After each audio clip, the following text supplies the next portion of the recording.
What the blazes do you mean I didn't get the part?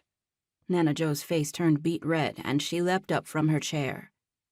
I had never been so happy for a slow morning crowd at the bookstore as I was at that minute. My grandmother was about to blow a gasket, and, while it might prove entertaining, I preferred keeping the drama contained to family and friends. Josephine, calm down. Dorothy Clark was one of my grandmother's oldest friends, which was probably why she was nominated to break the bad news to her. Don't tell me to calm down. I am calm. I'm always calm. Nana Joe pounded the table with her hand. The mugs shook and splashed coffee on the table. If I want to kick up a ruckus, I'll kick up a ruckus.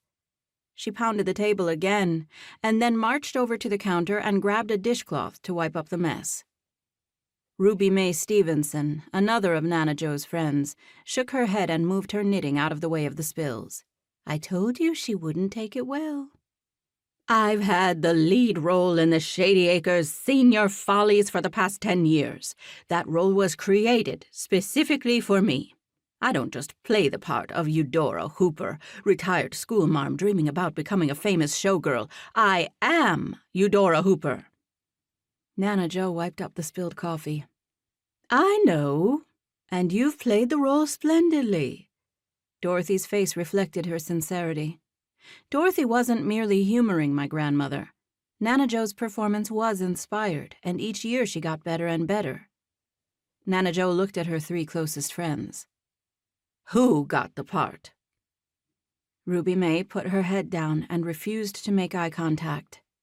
Irma Starcheski reached for her mug, but it was empty, so she pulled a flask out of her purse and took a swig.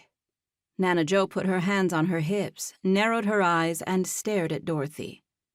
For a large woman, almost 6 feet tall, Dorothy shrank as she stared at Nana Joe. Maria Romanoff.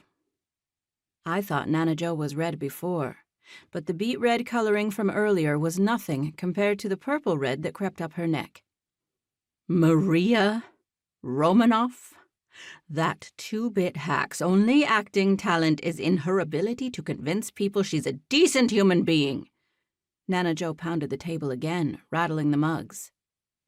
Just as quickly as the anger flared up, it vanished. Nana Joe flopped down in a chair. Nearly as tall as Dorothy, Nana Joe went through a transformation. Instead of the vibrant, active, 5'10", sharp-shooting, aikido-tossing woman I knew and loved, there was a 70-something old woman in her place.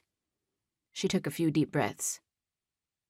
If that's what Horace wants, then I guess I wasn't as good as I thought I was.